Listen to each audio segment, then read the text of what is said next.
Hello,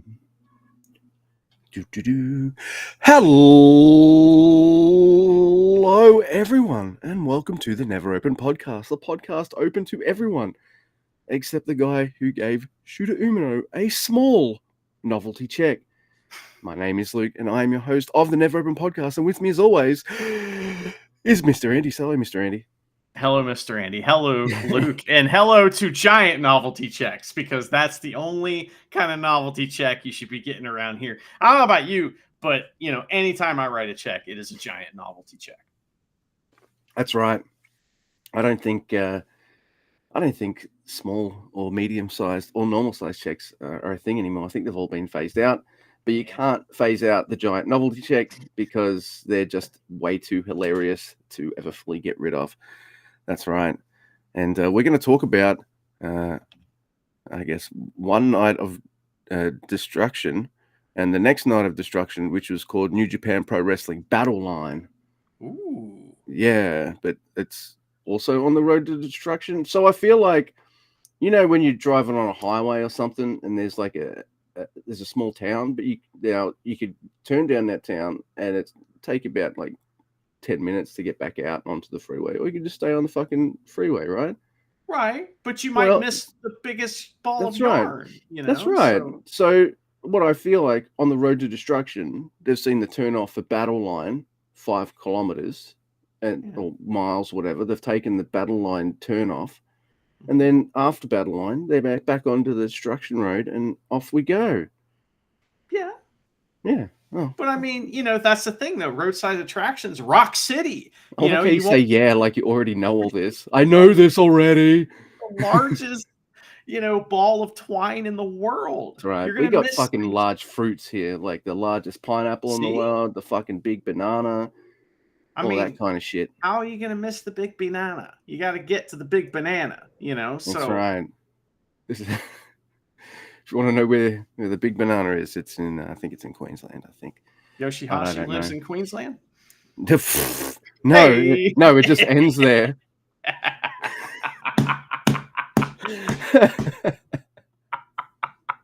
That's fantastic. Fucking hell. All right, before we get to those shows though, there are ways people can contact or interact with us if they wish to. We're on the Tweety. I'm at Grumpy2EB. Mr. Guy is at Drews for Tweets. Collectively, we are at NeverOpenPod. If you want to send us a written or voice email, you can do that too. NeverOpenPod@gmail.com. Also, if you have any of that awesome banks money, kick it our way, because we have a Teespring store where you can get merch that will make you look never as fuck.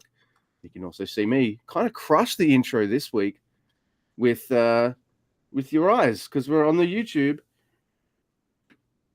And here we are. You can see me do this right now on the YouTube if you wish, or you could just listen to me do that, and it would have made for fucking incredible audio. Boom. Yeah, always. Video or audio are always at least adequate. But remember, if you watch the video version, it somehow counts as 2. Because you don't just watch it, you also listen to it. That's right. That counts as 2. Yeah. I mean, we're the ones counting. So I mean, if you could smell us as well, it will count as 3. If we're touching you as well, it counts as 4. I mean, every sense counts as a hit, a click, or whatever. I agree. So if you've kind of got it, sometimes when charity's listening to a NeverRealm, there are favorites. I'll be in the room and technically she's smelled me, heard me. Oh. But so that she hasn't watched me. Oh, she's watching me as well. So, it's all the different counts things as 4, as well. Plus you did it too, and you're hearing it. That's right. So that counts. I think we count as like half a 1. So that's like 1 whole 1. I feel like we're crossing some kind of space continuum lines and we're breaking the laws or whatever. And we should anomaly, That's right. And we should ride the ship by talking about New Japan Pro Wrestling. Well, there is one bit of news, Luke, and that is that Jake Lee, his foot's ouchie. And I hope he's okay, but he's off a couple shows, and it's like, as soon as he got signed, he got hurt. What? He needs to get John Travolta to give him a foot massage. Oh my God, I don't know what that even means. That's fucking didn't he give Uma Thurman a fucking Oh foot yes. massage in Pulp Oh, Fiction? I That's a thought there bit were of a some allegations about him with massages as well. no. Maybe I should have said Vincent Vega, but Oh, it's vague. Vincent Vega, yeah. I love that. Well, Luke, this first show takes place. It was on the 11th of August, and it is September. at Sendai Sun Plaza. That's the month that I meant. And we actually we got our finger on the pulse of these venues. So we actually learned, I won't tell you how, but we learned that a couple people went there and they wrote on the internet and told everyone their thoughts. So we thought we would bring those to you. So here we have venue Google reviews. Luke, would you like to read yours? I absolutely would. Thank you, Mr. Guy. Here we go. The entrance to the hall is difficult to find, and there are no elevators or escalators, only long stairs, making it difficult for the elderly and people with disabilities to reach. Jesus. There was no parking fee listed in the parking lot, so I got nervous when I left. Everything is so unkind. 1 star. Fucking hell. You get the feeling that it wasn't just the venue's issues that this person's dealing with. It's not just that. Right? Going through a messy divorce. They didn't have the fucking wrestling t-shirt he wanted. It fucking sold out right as he got there. Or they had heaps, just not in his size anymore. Right. You know. Oh man, there is a wrestler named Rob Killjoy. He's from the Ugly Ducklings. He's down from actually our friend Jay. He's down from his way or her way, excuse me, down there in Carolinas. But nice. He always do this thing. If he doesn't have your size, he has a compliment for you. So like, oh man, I need a large. Well, all I got's medium. Oh no, this will make you look jacked. It's amazing. The guy will talk you into buying a t-shirt no matter what size. Yes. Won't make me look fucking it's jacked. Tremendous. So make my all right, fine. I'm slimmer than I used to be, but I've still got half a keg here. So I mean, we're both doing good these days. Yeah. So, I wonder how we look from like the first video we've done to now. I reckon there's a difference. Okay, do a time lapse of us just going, But remember, folks, at 500 subs, lower half reveal. So very important that we remember that. But anyway, okay. Everyone's clamoring for that. Also, I know someone that also went to Sendai Sun Plaza, and they gave me their thoughts, and it reads as follows: good location. The entire building is so old that there is no concept of it being barrier-free. No elevator. The toilet is Japanese style. Be careful when elderly people go. 1 star. Elderly people, they can't aim very well, or I don't know what the Japanese style means. Look, I like Japanese stuff. I feel like that's got to be something everyone listening knows without knowing it for a fact, because we do a podcast on Japanese wrestling. But I don't think I've ever really gone like, how do they piss and shit? I must know this in detail. I mean, I looked up Japanese style toilet, and it looks like a regular toilet to me. I mean, is this just like the fucking seashell system from Demolition Man, or what? Now they do have there is something like this going on, all right, which is looks like a urinal. Like in America, it's like a urinal, but it's on its side. Man, if you're disabled, Hetty, if you're disabled or old, Hetty, you use that. Elderly. There's no bottom. That's what I said. There's no fucking like metal rods or something on either side of you to help lift yourself up and stuff. Like, this guy has a point. Not everyone's going to be able to cop a squat on that. It turns out that's something for video. Everything is unkind. That's right. Wow. Sad. Got to bring the podcast down. I'm sorry. That's talking right. About Japanese toilets. This episode's in the Japanese toilet. Hey! Oh, do you want to start us off? Well, sure. So opening, we have a Young Lions match, and it's Yasuda versus Nagai. Nagai has the shaved sides. Okay, so he's like, okay, yeah. So Yasuda's the more handsome guy. He's the guy that kind of has a very handsome face. So these guys do all kinds of arm drags in this match, and they're pretty nice arm drags. I like it. They go hard as fuck, of course, and at one point they're both fucked. And it's like, they're both just absolutely exhausted. And it's like, that's pretty good. They wrestle to a draw, of course, and then slap the ever-loving shit out of each other after the match for no apparent reason. It's like, yeah, that was some good young lion shit right there. Well, I liked it. We're fucked, but I guess we're rivals for life. Slap. Yeah. Oh man, this match. Oh my god. All right, it is Tomoaki Honma and Tiger Mask versus Shomikato and Kitsuya Murashima. Oh, look at this! Here's a match for Honma and Tiger to win. Yeah. But seriously, this could have gone either way. I wouldn't have been surprised. Tiger at least once, Look, there is a very sloppy submission breakup with Tiger having Shomikato in an armbar. It was really bad. Look, the young lions need to learn from the vets, but maybe they should learn from, like, maybe Tenzan should have been around in this match somehow, in some way or shape or form. I'm just saying. Tagging with Murashima. Yeah, right. Like, that's all I'm saying, because, like, it's probably cool getting beat up by legends, but it's a match that I watched. There's a Tiger suplex on Shomikato for the win. So poor Honma, always the fucking bridesmaid. He can't ever get a goddamn 1, 2, or 3. Even Tiger Mask has the stroke to get the fucking pin in these matches. God damn it. Dude, Man. Tiger Mask was an asshole in this match. He like snapped at one point and went psycho on Murashima and started fucking him up. And I was like, hey, Tiger Mask, fuck you. That's what I was thinking. Like, dude, fuck off. After the match, Tiger Mask gets the mic and he says words. I don't know what he said, but he said something. So, anyway. Next, Luke, we have yet another match, but this is a singles match. It's Akira versus Taka Michinoku, and this is fun. So these guys run the ropes, and Taka tries a dive.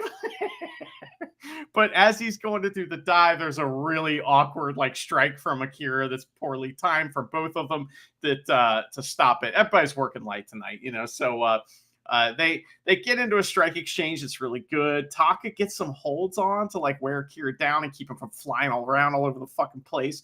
But Akira comes back with a calf kick. He makes Taka poke himself in the eye. Oh my god! And they get into a really dope, fast-paced reversal fish out of water thing. That's awesome. But Frankie Driver for 2 fireball knees. Akira gets the win. Francesco. What a super fun novelty that we could have used a few more of in the shows, especially where all the matches were almost exactly the same rinse repeat. Like, it would have been nice to, but we've got it here, and I appreciate it. This was really fun. I like this a lot.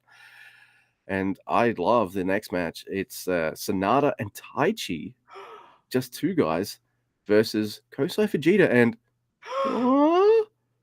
Zack Sabre Jr. Okay, so Taichi and Zack Sabre Jr. to start. There's a bit of respect there. So, they're going to go hard on each other and they're going to beat the shit out of each other, but they're always going to have that element of we're bros. It's all good. So happy. It's awesome.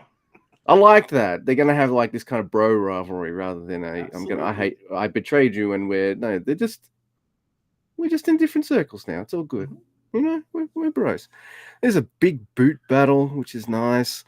And then we get this really fucking fun spot where both guys just show how well they know each other, and I love it. Ends with Taichi just getting the last hit in, and Zack Sabre Jr. Oh, okay, respect, even bows,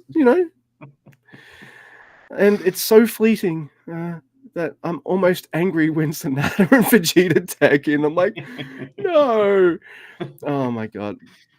But this is a really fucking great time, because then we get the combination I really love, and it's magical every time. Doesn't matter if it's a tag match or a singles match or whatever the night is. It's Sonata and Zack Sabre Jr. And I'm watching this thinking this is really cool. Wow. They tease that we might get something Taichi, Zack Sabre Jr. related, but no. You tease that now, and then you fucking do that way later, right? That's what I would do. Instead, they go the other way, which is fine with me because it's going to equal fucking magic in Kobe, that's for sure. Because, look, Vegeta's great in this, by the way. I love him in this, but I just want to talk about what's happening here because we get this awesome pin battle between Zack Sabre Jr. and Sonata. It's just, man, these two aren't having a night off, probably because they're setting something up here. Because something happens that very rarely happens to Zack Sabre Jr. And you know that's going to play into a future match and not succeed because Zack's taken by surprise and is hit with deadfall. And Sonata, 1, 2, 3, pins the G1 Climax champion. And then no, it's not a setting up a match for Kobe because hey, this is setting up a match for Royal Quest because Sonata, he gets on the mic. This was so cool. And he goes, says to Zack Sabre Jr., last time you beat me at my hometown, so next month at Royal Quest, I want to beat you in your hometown. And I was like, all right. He said that in English, you know? Yeah, he said it in English as well. Great. I was like, I don't even care what the fucking reasoning is. Just give me that match, really. I want to see that. So, you know, I was actually delighted to see Zack Sabre Jr. lose because that means a match between the person who beat him, and it's Sonata, who, you know, I'm not always 100% behind him, but if he's wrestling someone like Zack Sabre Jr., that's heaven. Like, I really liked this match. Yeah, it's crazy seeing Zack Sabre Jr. lose in a tag match like that. That's not normal, so that was weird. But this was so much fun and amazing, awesome shit. If there's ever someone to do it, though, it should be someone like Sonata. Yeah.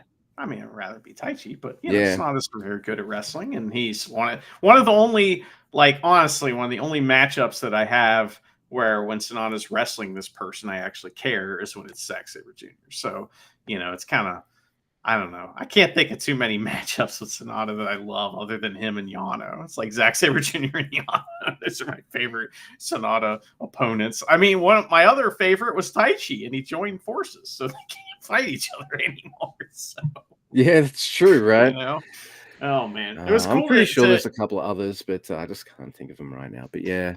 It's good to hear the Just Five Guys theme play while Taichi takes his pants off, too. That was wonderful. It's been a little while since we've seen that, and the crowd loved it. So, so Royal Quest is usually pretty good, you know. So looks like it's shaping up to be good as well this year. So that's fun. Next week, we have Shota Umino, Taguchi, Bolton Oleg, and Yano versus... Oh, wait, and Tanahashi versus... Ha! And... this is one of the matches that got changed because Ren Narita is hurt. He's got ouchie foot too. So like everyone's foot's ouchie. So you know, this one got changed. There was another match that was supposed to happen, but it got combined into this match or something. So here we are.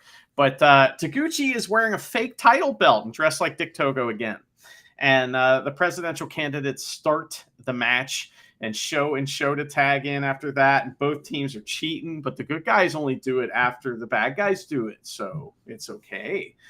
Bolton tags in, and all of House of Torture get in and they team up on him, but he handles them and he gut wrenches Togo, excuse me.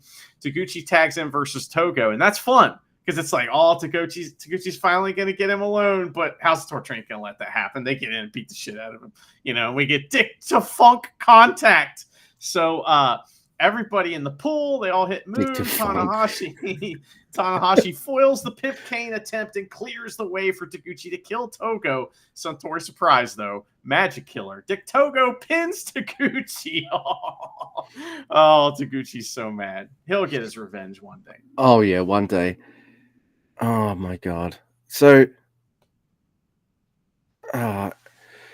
I'm ready for whatever match is going to happen. By the way, if I was wrestling House of Torture, I would just not even wait for them to cheat. But I would make it a little bit of a gimmick. Like every time I wrestled them, because I'm a face, every time I went to cheat, like right at the last second, the ref would catch me. And I'd fail. And then or maybe the first time it happens, I get DQ'd by mistake. Or then the second time it happens, I get a little bit close, but no, I fail. And then just build up to me actually, and it's that'd be my heel journey too, by the way. Like I finally figure out how to cheat in matches, and now you got I'm not just doing face on the way. Yeah, and now I'm not just doing it on the heels. I'm gonna do it on the faces as well. Oh man, tell that story, someone. Yeah. I'm 42. I'm like, how old was DDP when he became a rookie? Yeah, younger than me. Younger than you is what I meant. Yeah, he was about 36 or something, man. I love DDP. 36? Anyway, yeah, 35 or something like that. Yeah, so anyway, we have a weird match that is weird, and it is Team Fisherman, that is Hiroki Goto and Yoshihashi, with Tomohiro Ishii versus David Finlay, Gabriel Kidd, and Jake Lee. Just to note first, importantly, that Marty Asami is out. Thank you. And, I like how fucking Yoshihashi has the title match with David Finlay. Goto is like, I was in the G1, but yeah, sure, Yoshi, you do this. Yes, you will do this. That's how. Oh, dude. Yeah. No. Yeah. All right. So, look, if I was New Japan, I would probably give him just one singles belt to shut him up. Would I make it this one? Maybe not. Definitely wouldn't make it the Never Open title. Definitely not the world title. The strong title? Yeah, but I mean, this is fine too, right? Do we care about this global title? I don't. I still don't even care about the world title since they merged it with the Intercontinental. Really, I'm more fucking just ruined it. Yeah, man, they just fucking damn thing again after that. Never forgive, never forget. I kind of forgive them when they put the belt on Shingo. Though I was like, yeah, all right, fine, we're good. Yeah, that's why they did it. Yeah, to get people like us on board. It's like, how do you get your title over? Put it on Shingo. It's over. Yeah. But then then they get all the different portions of the fandom by putting the belt on their guy. That's right. Yeah, wow, wrestling. Wow, it's almost like it's a fake sport that's fixed. But this match starts cooking when Ishii and Kidd go at it, and I'm like, well, where's these two fucking singles match? This is what I've been watching the last fucking 2 weeks. Yeah, give me this. I want this singles match.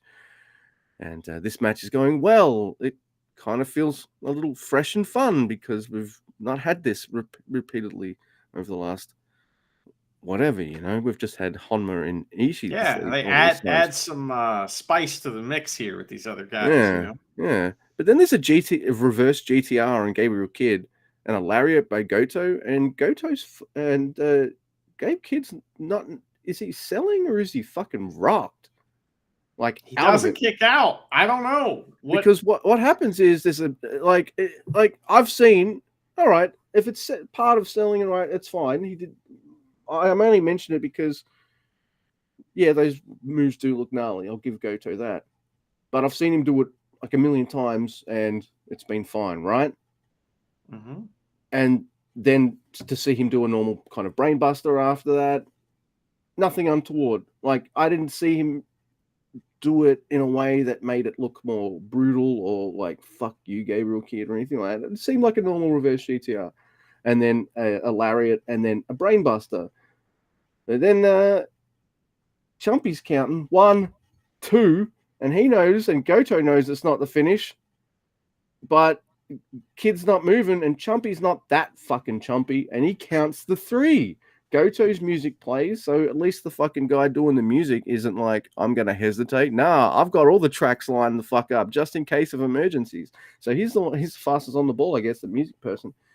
But yeah, the match is over. Goto looks confused because he won. Chumpy looks confused that also he won, almost like this isn't a real sport. Look, I know I give WWE shit, but they're really good when it comes to this kind of stuff. The ref will count 3. You know what I mean? Things like that. Or at least they make it look as like that's the way. I haven't watched their product in a while. I don't know if it's still got that similar vibe with the refs. But yeah, it was pretty blatantly obvious. Gabe Kidd, there's also that thing. Like Kid and Lee haven't been beaten in tag matches yet. Well, this is a 6-man, so maybe it doesn't matter. The Gabe's covering his head at the end. So when I find out later that it's Jake Lee who's got the injury, I'm like, oh, Yeah, so everything's fine. surprised. Well, what's going on with Gabe Kidd post match? Is he okay? Because he still starts going. It comes with like the chair and he gets beat down and stuff. I'm like, stop beating him up, kid. Stop trying to beat him up, dude. You got rocked, man. Like, get your ass out the fucking back, like stat. Like everything seems fine, I guess, because Gabe Kidd does wrestle on the next show that we talk about, but that freaked me out a little. What did you think of this? I have a theory. So I don't know if this is right or not, but maybe Jake Lee got hurt pretty bad and they just decided to go home, and Goto didn't know. You know what I mean? So, because like Goto and, it just seems like maybe they made a decision to go home for some reason, and they did. And it looked weird, but Goto and Chumpy acted like something kind of went wrong a little bit. Gabe Kidd didn't. But he didn't react to anything. He just but then they did stuff after the match too. So I don't know. All right. So if my reading's wrong and it's closer to your theory, I don't know. Yeah. I just want to put over Gabe Kidd's impeccable selling then of him looking like he got rocked. That's what I thought too. And then when they said Jake Lee was hurt, I was like, what the fuck? But Finley after this match was fantastic. Oh, he fills in time, doesn't he? Beautifully. Like, what a fucking pro. Tell us what he does. So he shows Yoshihashi the ring apron, and he pulls it up and he points at the little part, hey, this right here, you don't hit that. You don't run into that. He's like, let me show you how to get in the ring. And he shows Yoshihashi how to get in and out of the ring. Dude, they're even safely. They're using that. Like that. I'm surprised they're using that. Like in a story, it's awesome. Like it would have made more sense to use it when Jay White was around. But who gives a shit? It still works because it's a member of Bullet Club making Yoshi look like a freaking fool. So yeah, in the video packages for David Finlay and Yoshihashi, what we're seeing is the incident, everyone, and the incident being Bullet Club speeding up Chaos. Who comes out to make the save? It's Yoshihashi, who does a Titus. But he, on his way down, he handed Titus a beer and said, hold this, because I'm going to make your fucking fall look like fucking preschool bullshit. Because Japan, you go hard in Japan. Oh, yeah. Because he fucking face plants and his face hits all the worst angles on the steel steps leading into the ring on the way down. And yeah, my initial reaction is I'm not maybe a little ashamed to say that I burst out laughing because it was hilarious. Yeah.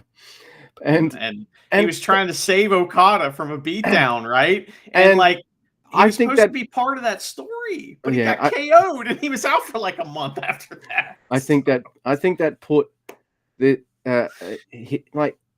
man, the poor guy rarely gets pushed, right? And he finally gets an opportunity, and yeah, I felt bad for him, but I did laugh. Off the steps. It's just Yoshihashi being Yoshihashi, man. But they're using. I like that David Finlay, who's a bully and a prick, is using that to make fucking fun. And he was a big part of that time filling part at the end of the match, being early with all the crowd stuff and everything, being I guess the most vocal and interactive of the three Bullet Club guys, because Jake Lee's he's fucked off. He's gone, kid. I don't know what's up with him. He's freaking me out and all that kind of stuff. So I feel like David Finlay is kind of going, hey, look at me, a bit more. Just it was really good. What's next? Next, Luke, it is Henare, Newman, Jay, and the Great Okan on the Cobb versus Naito, Tsuji, Shingo, Hiromu, and Bushi. So Tsuji Enmascarada. So he's got a lucha mask on and he's running around doing babyface like, come on. It's really funny. Chumpy gets chumped out in this match. Oh, well, you know. So Cobb and Suji and Masquerada, they start the match, right? And Suji does rah babyface shit. The crowd doesn't buy it. They don't like it, and neither does Cobb. Cobb does a sweet Rana though, because he's Lucha Cobb, because he is Matanza, you know, and tries to Oh unmask yeah, Suji, right? And Cobb, he does in fact unmask Suji, and Marty doesn't DQ him. you're a But fucking chump, Marty. well, here's how Marty gets out of it, by being adorable. So he Yeah. puts the mask on, but then decides it smells really bad and takes it off, and he gets a big pop for that. So I mean, Marty, you rascal, you can't get Yeah, mad at everyone's now yourself. forgotten that he didn't indeed make the DQ because he's such a cutie pie. Yeah, that's true. Lij team up on someone and beat the shit out of him. I didn't write down who. So, but we get some preview shit between Shingo and Hinare, and it's awesome, of course. Oh, it was Newman they were beating up. That's who it was. So then we get Great-O-Khan versus Naito preview stuff, and that's very good. JAY tags in and gets zero reaction for hitting moves on Naito. Not only do they not know who he is, but he's hitting moves on Naito, and the crowd's like, nope, not making a sound. So that was so funny. Bushi should be in for this portion. Like, yeah. United Empire in for team up on Naito. Crowd doesn't like that, but Lij break it up and they get their own team up on JAY. Hiromu assisted tornado DDT. Naito puts JAY in the leg Nelson, and he tells Marty, "I give up." every time. It's embarrassing. I love it. It's an embarrassing way to lose, you know. Yeah, it is. I do like post match too. That Yoda, he makes Chumpy wear the mask as well. Does he? And when Chumpy tries to take it off, it's like he's just like, yeah, and Yoda has to actually help him take it off. Aww, and then stupid. and then Marty goes to get in to hold their hands up, raise their arms after the match, only to get shoved down by Naito. Oh, what might have been Yoda, but it was one of them, man. I was just fucking with Marty. So yeah, oh my god, that was nice to see, and all's forgiven for. I mean, Lij, they got the win anyway.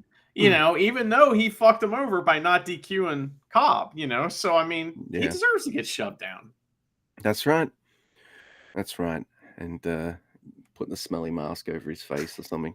What was Yoda eating ass before the fucking match or something? Like, what was going on? Was he rubbing ass on his head? I mean, what do you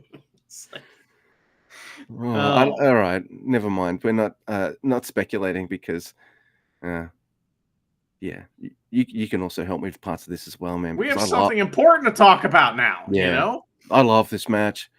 This match is, you remember that, that sketch at the end of like the second series of I Think You Should Leave, where the dude's wants to get his ear pierced, and he's like, "I'm not nervous." Yeah, that's me, because it's my guy, our guy, Doki, versus Taiji Ishimori. And dude, it's quite like, I've seen it a few times around this time of year, maybe roundabouts. I'll put the title on Ishimori or a heel, and then he'll get that champion, that heel will lose it or something at Wrestle Kingdom or something like that. So I'm also nervous because they're making a big story how he hasn't slayed all three of his dragons and all this kind of stuff. And I'm also nervous because it's Doki, and yeah, and it's for the title. I'm not used to him winning a lot. Like, I know I've seen him win a lot because he's now the champion, but I'm still kind of like, yeah, I'm nervous as fuck. There's Ishimori's taking this seriously. He's got a little rat tail action going on in the back. It's a different color as well. So I'm like, all right. I'm like, that's what I wanted to see. I was like, how serious is Ishimori taking this? Then he comes out with the rat. I'm like, all right, cool. Now, did you notice that Just 4 Guys came out with Doki, right? But Ishimori's out alone, but Kanemaru's on commentary. That piece of shit. And I have my eye on him. That motherfucker. Yeah. Bloody Kanemaru. Oh, son of a bitch. Oh, I love him. But yeah, so here we go. We get some great rope running work. Why did I write it like that? Rope running work. which is great. And Ishimori gets the upper hand with that spinning heel kick and a moonsault from the middle rope to the middle rope corner to the outside. Yeah, triangle moonsault. Fucking hell. He then sends Doki shoulder first into the railing. Oh, no. The fuck your arm begins. Ishimori fakes out Red Shoes by pulling out hey, I'm going to use this ring hammer. And Red Shoes is like, no, you're not. Grab. Oh, and then he just grabs a chair. It's like a dog. Go get it. Yeah. Oh, yeah. Oh, yeah. Muscle Chihuahua. He knows how to treat other doggies. That's true. Get the bone, Red Shoes. Go get it. Fucking idiot. Get it. Come on. So then Ishimori grabs a chair and he uses that on Doki's arm and then sends him into the corner post again. You know I'm paying attention to this match when I see Taiji Ishimori remove the corner turnbuckle pad. I didn't see it. I was so mad at him for hitting the thing on, and that arm thing on the chair wasn't didn't look that great too. So I was mad it might have hurt Doki. I was like, fuck you, bro. Don't hurt the champ, man. Come on, get out of here. Oh my god. Man. This starts like this starts like the major arm fuckery by Ishimori. But Doki eventually sends Ishimori into the exposed corner and runs Ishimori. There's like a fucking then he hits like a suicida and then hits like a cool DDT to the floor. It's that one where he does a handstand on the apron to dodge something. Then lands back on his feet. Boom. Fucking DDT. Now, it's always really sweet. Look at this crowd, because I have many notes here saying this crowd is balls. This crowd sucks. This crowd is not cheering loud enough for Doki.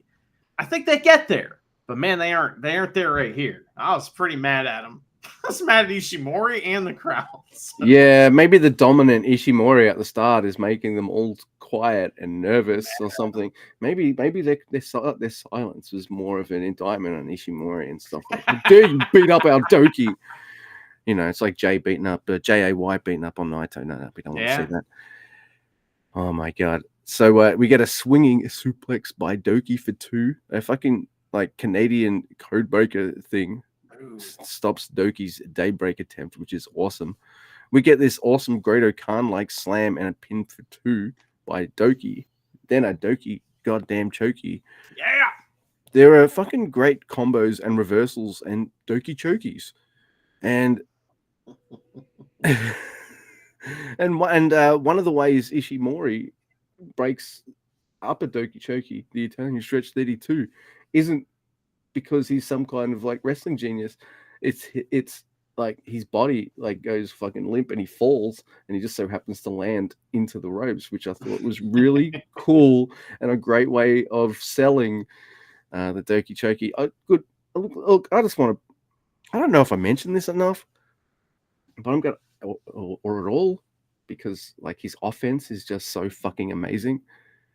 But just watch Ishimori just sell in this match because he's got a fucking job to do, and that job is cement Doki.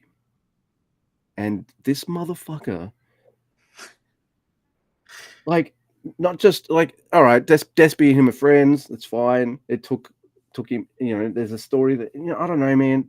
It's just getting started here. We're just getting started with the him putting Doki over here because it's tremendous, dude. It's to the point for me where I'm like, win or lose, Ishimori has I'm still thinking Doki's losing, right? Because I still think he's losing, but I love how Ishimori is just fucking making my boy look $1 million. Mind you, Doki's doing everything he can to also make himself look like $1 million. And we don't need to talk about his selling. We've been mentioning that for years now at this point, really, right? Oh my god. Yeah, so Ishimori, he gets a pin that makes the crowd fucking gasp.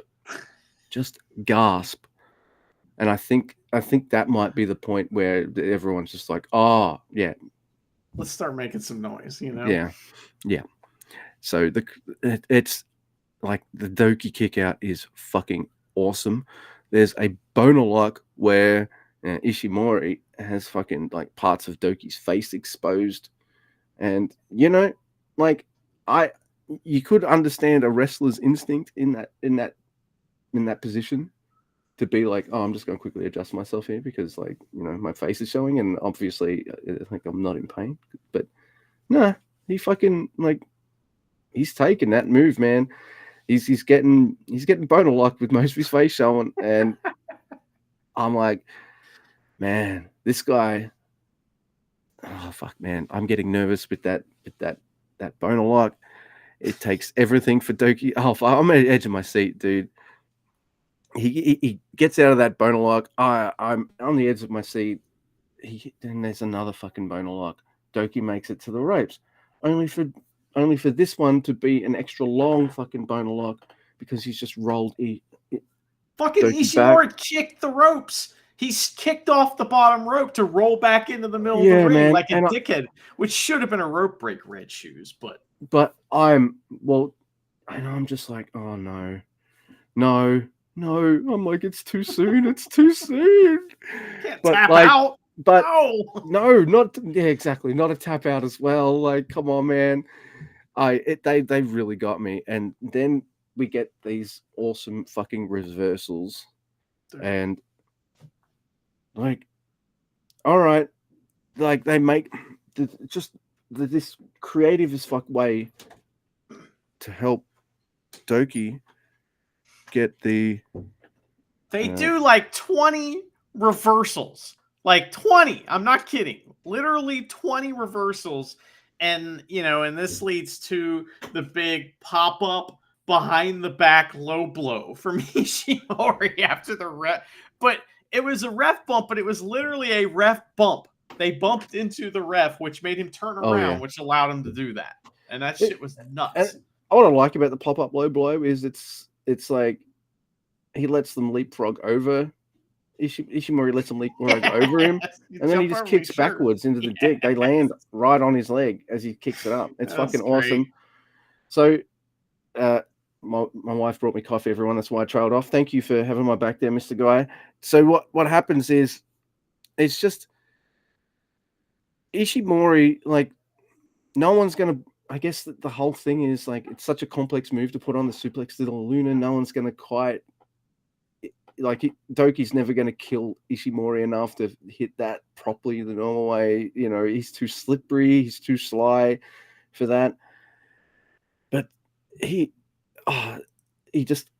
just catches him, and boom, fucking hits the suplex dealer Luna, and I lose my mind, and I see Red Shoes do something right for once, and that's count 1, 2, 3, and Doki is still the fucking junior heavyweight champion. I loved this match. This isn't just a good junior title match. This is, man, you have a good wrestler on your fucking roster when he can have just absolute fucking awesome matches with Hiromu Takahashi, El Desperado, and fucking Taiji Ishimori. Boom. Like, we've seen it. I love Doki. What do you think? Well, there's a lot that happened that we didn't talk about. Like there was the most insane crucifix bomb I've ever seen in my life, where I thought Doki's neck was shattered into 1,000 pieces, and that was hilarious. It was just like, what? And like Ishimori started digging into his old moves. He tried to do his old finisher, which is the flippy elbow thing, and Doki fucking caught him and hit him with a move there, German suplex. There was a nasty impaler DDT from Doki that was really cool. I'm like, he's busting out all kinds of stuff, but really, like, to me, the finish went like this. It was like, so Doki had tried a couple times to put on the suplex de la Luna, but every time Ishimori got out, right? So this time he puts him into it. He's about to get him, boner lock, right? Countering the boner lock, but Doki picks him up and counters that, which what is about to be a career-ending bastard driver, right? Like Doki's like, okay, I'm gonna kill you now. You don't want to do suplex de la Luna? I'm gonna do this. So Ishimori has to wriggle out of that to escape, and when he does, he's right in line for the suplex de la Luna. It was so fucking well done, dude. Very good, man. Oh my god. I was like, and man, like, Doki's crying after the match. I'm emotional. I'm like, I am too. Go, Doki. You know, he thanks the crowd. He respects Ishimori. It was awesome, man. I would so too. happy. That motherfucker put him over big time, you know, like. But he does it, you know, in character, Yeah. you know, and Yeah, like, absolutely. You know, I thought the match was fantastic. The second half of it was like, you know, I mean, his main event, top guy shit. You know, at Doki's out here doing that. Fucking love it. So. Yeah. So, Master Watto came out and attacked him, right? No, wish. Doki's having his big moment though, right? And I'm thinking, That's it. where's Master Watto going to come out? And like Master Watto comes out with his bike, rips the bike apart, and that's his new pole. It's a fucking blue pole. He comes down, just beats the shit out of Doki, and we get that feud. But no. But remember who was on commentary? Somebody doesn't like. So Doki gets these streamers and celebration with Just Five Guys who are all proud of him, and I am too, and you are, and everyone with a heart is proud of him. And then Just Five Guys leave him to bask in his glory for a little while, you know, because sometimes you just want to. It's my title. I'm the champ. Not you guys. Get the fuck out. Yeah, sure. They respect that, of course. And then Kanemaru, like a piece of shit, attacks Doki and challenges him for the junior title. I'm pretty sure it will happen at Kobe. And I'm like, yes, please. I love it. That's so funny. And then, you know, Just Four Guys run back in to make the save. Once it's too late, you know, it's like, but what a great, you know, like Doki got to do it all kind of in that last segment. That was fucking great, man. That was, dude. So, you know, this next show is probably going to be just as good, right? Yeah. I mean, I'll get us started. What do you think? This was on the 9/14 Road to Destruction show, but battle lines, because they're drawing the lines in the battle. Yeah. And we open up with a special tag match. There are no, by the way, the venue for this is so obscure. There were no reviews for it. So it looks like a high school gym, but there's a lot of people there. So, you know, but we get a special tag match with drummers and stuff. Like these guys got big drums, they're beating on the drums, and it's Yano and Sakuraba for some reason versus Yasuda and the guy. So Sakuraba is an old school shooter, you know, and he's there wearing his kick pads with no shoes, and type is real loud. So Yano pulling double duty tonight too. So he's jerking the curtain and main eventing, you know. So anyway, Iron Man Yano. Oh, yeah, that's right. He's doing it all tonight, man. They should let him ref a match too, you know. But he also runs over and watches his own entrance video. So I'm thinking this is like his hometown. He's super over here for some reason. Yeah. So we got old school shooter here. He faces Nagai first, and the Young Lions team up on him a little bit. And this might be Yano's hometown, I was thinking, but the crowd is big into him. So he gets in and destroys the Young Lions, and everyone laughs. And Yasuda gets a drop kick. Laughing. No, well, yeah, they don't count as people, you know. So Yasuda gets a drop kick on Yano and tags in the guy who also gets a drop kick, and he tries to brab on Yano, but that ain't gonna work. Big body slam. It's back, and then it's back to Yasuda and Sakuraba. The kid tries to brab Sakuraba, but he knows all the holds, and he turns it into some leg hold, and the kid has to give up. So I don't know what that was all about, but it was sort of fun, you know?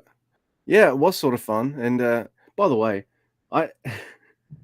you were awesome, because I thought I'd press mute so I could write you a little message. And then when I went to unmute my mic, I realized that I just muted it and everyone heard me typing. So there is that. And now I understand why you wanted to go first, you fuck. You Yoshinobu Kanemaru'd me, you son of a bitch. No, I know we'll help each other out. I know.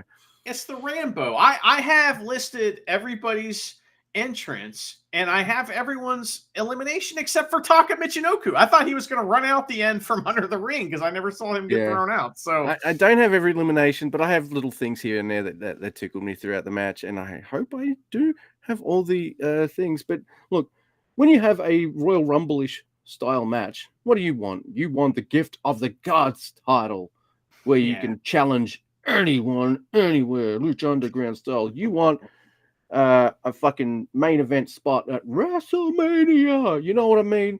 You win a Rumble of any sort, and the Rambo is essentially a form of Rumble-ish match. Yeah.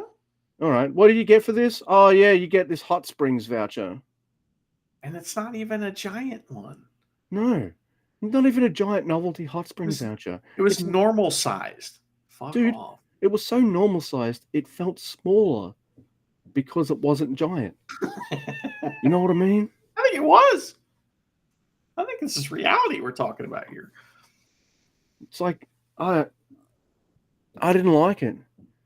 That's like, come on, man. Come on, man. Anyway, all right. Yeah, tell us who's in this. All right, give us a list of who's in this, and then we'll kind of like talk about what happened. All right. So usually when you watch a match like this as well, what you'll do is you'll stack a couple names at the start, then stagger it. Yeah, a couple big names to start us off. Then you'll kind of phase in the newer guys and the jobbery guys, and then you'll work up to more stars here and there. You'll mix them up a bit, right? This is New Japan. We don't do that here. Shawn Michaels not coming out one, huh? No. So Shuma Kato and Murashima are the first two out.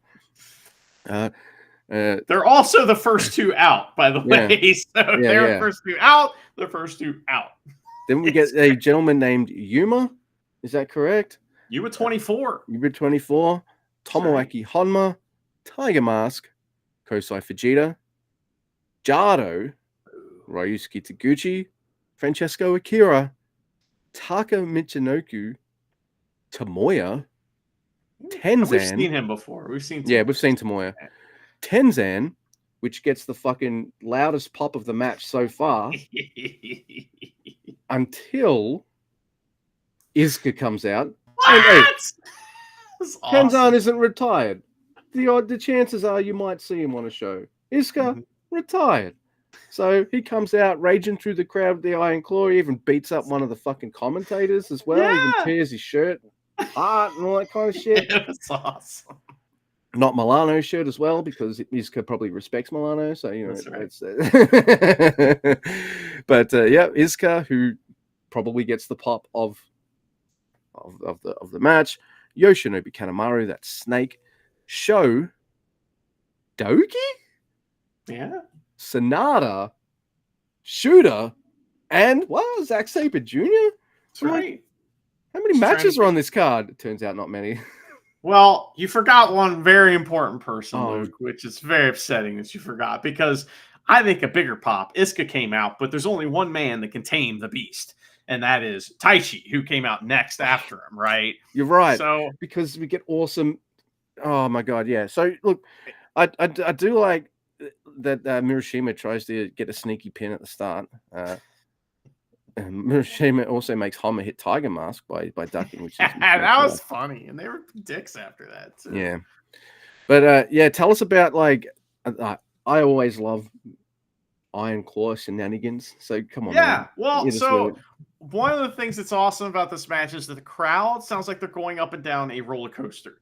If you're near a roller coaster, you can just kind of hear it in the distance. It's almost that, but right in your face. Because every time someone almost is eliminated, they are screaming. It's awesome. I want to go to the hot springs. I love this fucking, this fucking crowd. So anyway. You know why Goto wasn't in this match? He's already got a fucking lifetime springs thing. Why? Because he saved someone from certain death in the nude. Well, plus he's got a voucher because he gets they punch a hole every time you go, and you get a free one. And he's got a stack of those, So. This is the year of the stacked, all the stacked. So anyway, free coffees. When Izuka comes out, he's unchained, and acting crazy, and he's already got the iron. He's got the iron finger around him, and he gets it on right away, right? So. He attacks everyone with the iron finger immediately and throws out a bunch of people. He faces off with Tenzan, who gets hit and then pinned by Taka Michinoku. So because Izuka is like Just Five Guys, affiliated, adjacent. Sort of, right? Yeah. Then he's hitting people and Taka's pinning them, and Taka pinned fucking Tenzan. Dude. Dude, you That sold was that about as amazing. well as I wanted you to. That was fucking hilarious. It was so I funny, laughed man. my ass off. And like it doesn't like that's worth the years of being a past your prime jobbery kind of dude, right? Yeah. Getting a Well, pin on Tenzan. but then it backfires because then Iska bites Taka. Like Yeah. Taichi has to come in and rescue him. It's so Hey, funny. just five guys adjacent, but it's called just five guys, not just That's six. right. Just Taguchi's just sitting in the corner at one point, just drinking Kanemaru's whiskey, and he gets drunk a little. And then like I miss Taka getting thrown out. But the final three, Luke, are Sonata, Zack Sabre Jr., and Shota Umino. What happens from here? Right, dude. We almost get something that would have made you and I jump out of our seats and just be like, that was fucking awesome. Because Zack Sabre Jr. nearly beats Sonata and Shooter by racking and stacking. All right. It's not like one guy on top of the other. By some magic of the mystic wrestling arts, he manages to kind of schoolboy both people at the same time for two. They should have done the Bushiruni, Got it. I don't know. It's like it's some kind of sleight of hand technique. Obviously, like there's no way you can explain to me how that happened. Even if you freeze frame that shit, it was absolutely fucking incredible. Oh my god! And so I think Shooter he knocks Sonata off the apron. I think Zach did because that's Zach their did, yeah. story, right? And hey, if you knock him off the apron, it doesn't count as much in the terms of like the grand scheme because you didn't pin him, and they didn't give up. They were only eliminated. Yeah, damn it! I don't know why I said it like that, but anyway, so Shooter manages to get rid of Sonata, and then he also manages. Zach gets rid of Sonata. Zach yeah, that's it. And then Shota gets. And then Shota gets Zack Sabre Jr. And I would say the last three people were. It was fucking fun. Yeah. I was surprised that Zach got eliminated and he lost the night before. I was like, what, man? He's technically he lost 2 nights in a row, right? But I'm sure he's calling everybody a dickhead and shit. But no novelty check. He doesn't. Unfortunate. Like normal size check. Yeah. Bullshit sized. Goto's like he couldn't even fold that up and put it in his wallet, but he tried. The giant novelty check. So, all right. Well, Luke, we have a tag match after that, and you had messaged me. I watched this after the fact, and you were like, "Oh, this show's short." So I was thinking the Rambo, then maybe one more match, right? But no, we have many other matches to go. So it's Goto, Yoshihashi, and Ishii versus Finley, Gabe Kidd, and replacing Jake Lee, Gato, which is fun. So everybody fights except Jake Lee, who is hurt and not in this match. Everybody brawls all over the place in the crowd. Chumpy's here. You could see him, I was thinking that meant we're close to the end, but yeah. So was I. Yeah. So they fight all over the place, and finally they get in the ring, and Ishii fires up versus Gato, and it's really funny. And Bullet Club all team up on Ishii. They beat the shit out of him. But Gato even hits him with the ring bell hammer. Damn. They beat him up forever. And he finally gets a big baby face fire up and tags in stupid Yoshihashi. We get some preview stuff between him and Finley. Goto and Kid in for some dope Never shit that's really good. And Gabe pins Goto with the pile driver. And Mad Bastards are making their case for something, But he challenges Goto for Kobe on the 29th, which is kind of weird that Gabe Kidd challenged Goto, but he beat him, and he's the one with the title. Yeah. I don't know. I'm thinking this is obviously going to lead to some kind of tag team thing. You know what I mean? And this is what we're just not there yet, right? That's why because we've got to get past Yoshihashi losing to David Finley, I guess, later on in a month.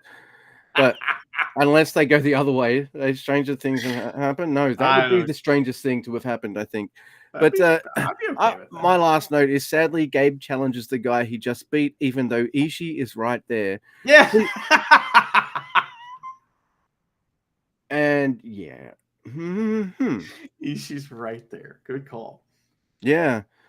So look, if if Yoshi's busy with a fucking feud with David Finlay right now, like, give a mini feud to Kid Nishi. Like, yeah, I mean, I don't care about Goto that much. So I know. Anyway, let's go on to the next match. It is the Great Khan, Callum Newman, Hanare, Jeff Cobb, and JAY versus Los Ingobernables de Japan. We've got Bushi, Hiromu, Teton? Takagi, no, Shingo, and Naito. All of them except Titan. Yeah, it's all of them. Which to you is indeed all of them. And maybe this is this is technically the fourth match on the card, isn't it? Wasn't Yes, one? it seems like 2, the 10th. 3. That's why I was saying it feels kind of short, because I'm like, because when LIJ come out for a tag match, that's the last tag match of the night. Yeah, that's true. But I'm looking at this, and normally like a preview tag is like 17 minutes, 18 minutes. If it's LIJ, maybe 20. It's like 35 minutes. I'm like, fuck. Yeah, this is a really long match, and forgive me, I didn't take mega detailed notes on this match or the main event either. But this match just gives me kind of everything I'm wanting with this feud right now. I get awesome fucking shit between Yota Tsuji and Jeff Cobb. And look, I don't like that Ren Narita got injured, but the silver lining of that is I want to kind of decide a match between Yota Tsuji and Jeff Cobb, so they can fall back on that, and I'm happy. Let's go for another 15 with those two. I'm in. So we get all of that awesome shit. Now, maybe you can tell me why. Why did Hanare challenge Shingo again? He won. He beat him for the title. Now he just beat Hiromu. He could probably have challenged absolutely anyone from the Never division. Why Shingo again? Why is he tempting fate like that? Well, because it's awesome. Yeah, that's the correct answer. And the only one I was able to come up with myself, because it's fucking awesome. And I kind of want to see the new direction start. And, but maybe we're building up to it. I don't know. Where's my Go Kid Hanare feud? We need to work towards that. We'll get there, but I mean, we're keeping the belt never. So that's the main thing. That's the main thing. So, and I think what that Hiromu match did with Hanare, even though Hiromu lost, it's established that, well, what you already know, really, that he's rough as guts and he can hang with the Never guys. So I don't think that's his last attempt at going for the Never belt either. I think he'll come back and he'll get it again. Not everyone gets it their first attempt either. So, why are they wrestling against each other again? Because it's awesome. Awesome preview stuff here. It's fucking magic. Hook it up to my veins. This is, to me, the main event. Like, when this match happens, everything after that is a fucking bonus. That's, to me, the main event. And I'm not mad who wins, because either Hanare, who I'm really happy with and think he's awesome, retains, or my favorite wrestler in the world has my favorite belt in the world. So either way, that feud can't really go wrong with me. We get awesome shit between Callum Newman and Naito as well. Callum, he wants that. That's his Moby Dick, right? Gotta beat him sometime, That's definitely his Moby Dick, dude. And I was hoping this would lead to another JAY loss, because I haven't warmed up to him. Like, do you feel like I felt like we warmed up pretty quick to Callum when he arrived? Was he a bit green? Yeah, but then he does like lightning fast moves, and he's got I don't have a feel for JAY yet, and I feel like I should have such a thing. I mean, other than the sliced bread, what is his shit? I don't know. You know what I mean? I haven't watched enough, or we haven't really seen it. So Newman had established stuff when he came in. I mean, Kira had established stuff when he came in, and this guy, it's just like either he's not being allowed to do it, or he's just not doing it for some reason. I don't know, man. If we find out that he's been hurt, I would not be surprised. So. Oh, dude, I remember when Drilla Maloney, same thing, right? We worked on him, and then we realized that's how he was working when he was injured. And Yeah, and now we've seen how he works when he's fine. He's good. Yeah. Dude, he's really good. It kind of makes me respect that his G1 performance even more because of it, big time. Even That's though, a like, Super I don't Junior want sport, wrestlers to too. work injured, but you know, what Well, Luke, are you happens? ready for? Hang Wait, on, wait. Is it just still want to going on? mention that there's an Mhm. Ultima on Okay, Bushi yes. for the win, and there we have it. Yeah, Okay. So, never. well, Champ. the main event is the Stank Belt Championship match, Luke. It's Evil, Yeah, Yujiro, and Dick Togo versus it's the Bolton wrong Oleg, combo. Tanahashi, and Yano. Well, maybe we'll have a rematch and we'll have the right combo. We'll see. No, Everybody fights. Bolton gets some fun spots taken out. House of Torture and Dick Togo. And Yano tags in and gets his ass kicked. There's heat on Yano for ages. The bell rings at one point, but unfortunately, the match is not over. So Bolton gets a hot tag, and I noticed there is crap laying all over in the ring, and I don't know what happened there, but there's some crap in the ring. So finally, the ace gets in. He squishes Evil with the somersault senton, and that was funny. And Milano loved that. He was like, oh, because it looked like it hurt real bad. So, but Dick Togo hits fucking Tanahashi with a chair, and he turns around, and Evil's right there for the Death Scorpion. Yano and Dick Togo tag in together, and they and House Torture team up on Yano for a Ho Train. And Dick Togo, there's Dick to Yano contact, right? So the good guys team up on Togo for a Ho Train of their own, and they try Yano to Dick contact. But fucking Red Shoes is like, no, and it gets in the way. hey, Red Shoes, Asshole. it is House of Torture. Why do you care? If you were to like, hey, what's that over there?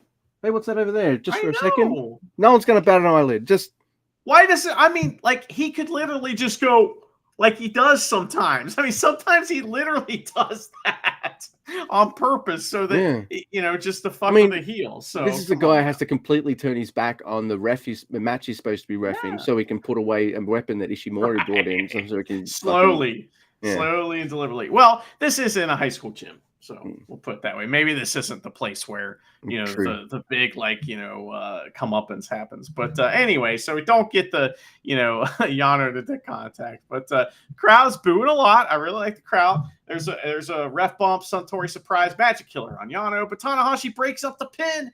Dick Togo hits a pedigree on Yano. And Bolton Oleg catches him off the top rope and hits a you can't high fly flow on Dick Togo from Tanahashi, and Yano hits his old powerbomb finish on Togo. The stank belts remain where they are, and I thought that was fun. I just don't care about the stank belts. This should be a match that you have before Ishimori and Doki, like on the same card, something like that, right?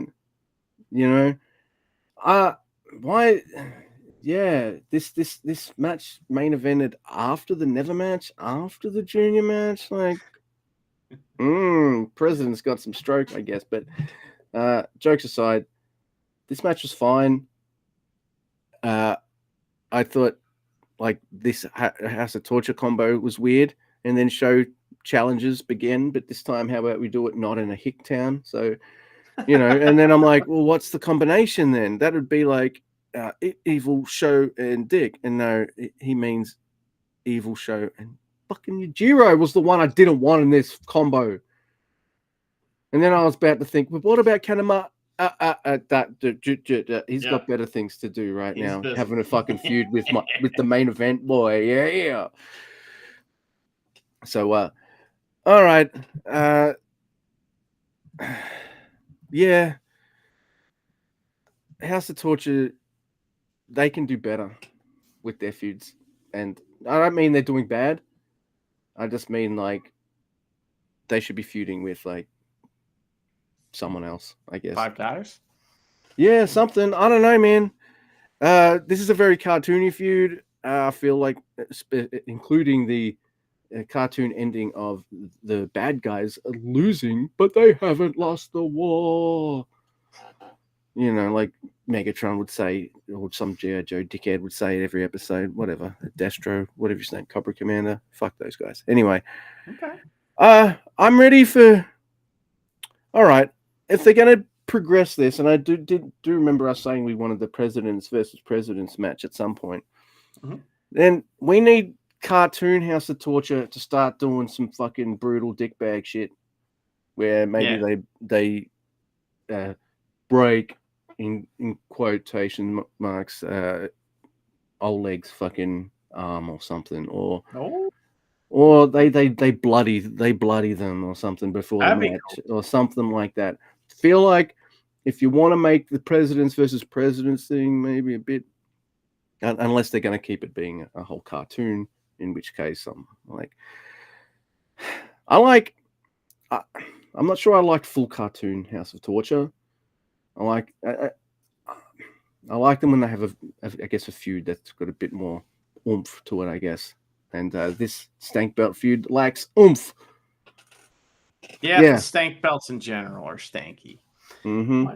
But Luke, we did our 2 shows. We talked about them, you know. But before we wrap things up, we have to find out. Last week, we found out what it was like for Yoshihashi to come to Australia, and we have got to get the follow up to this because you promised our listeners, and I'm standing behind you, that we would hear from Goto this week in his pro wrestler diary about his trip to Australia.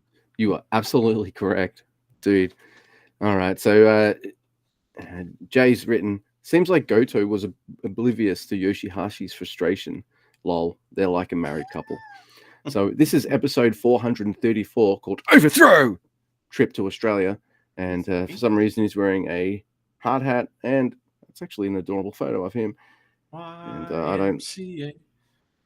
Yeah. YMCA. All right. This is dated May 28th, 2024. Motherfuck.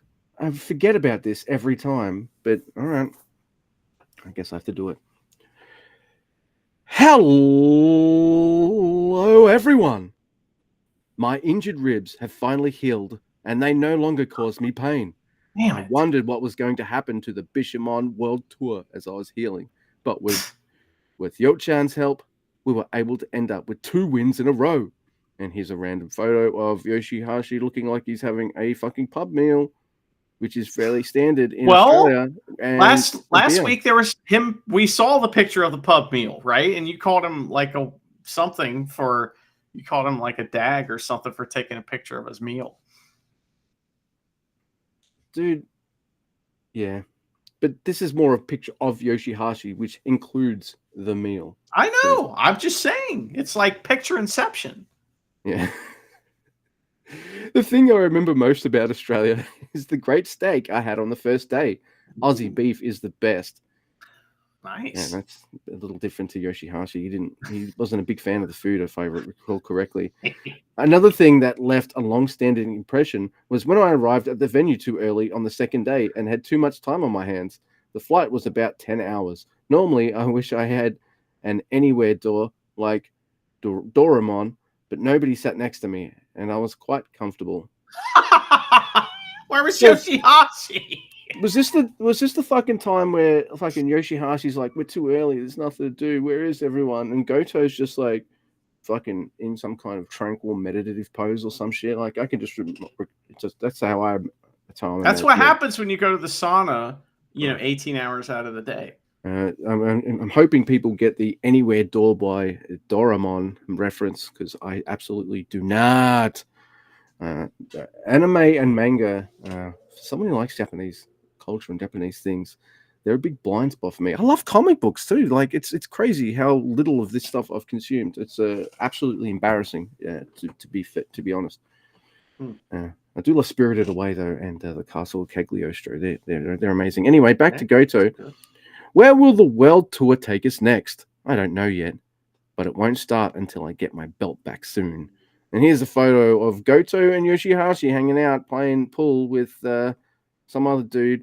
And now they're playing darts. It looks like they're doing all the mini games in one of the Yakuza games or something.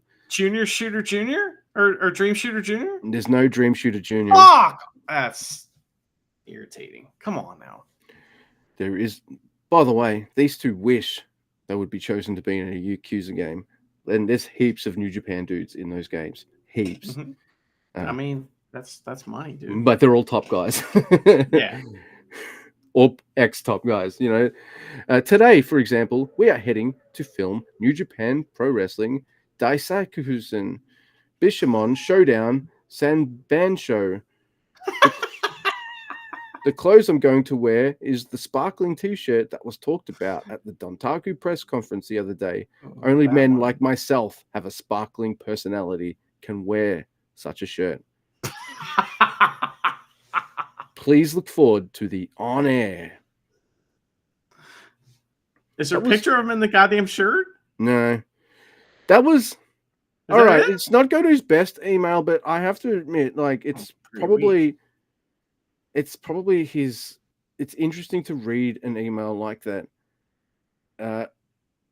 You mean a wrestler diary? Yeah. So, yeah, wrestler diary like this, because he's like, man, my fucking pub meal ruled. And Yoshihashi's like, when I ordered chips, I was thinking potato chips, but I received fries. There was rubbish in my drinking water and all this kind of fucking stuff.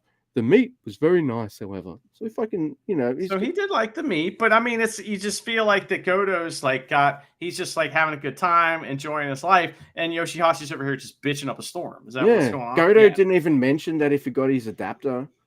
Yeah, he didn't complain at all that he got there too early and had a lot of fucking time on his hands. In fact, I get the impression that Goto kind of liked that he had some fucking free time just to chill the fuck out. He seems kind of zen, Mr. Goto, compared to Yoshihashi, despite all the energy drinks he needs to have before his matches or whatever. So that's it. And I just had a quick squeeze just to see what the differences were just then. And Goto kind of rolls with the punches, not a fussy man, enjoys himself.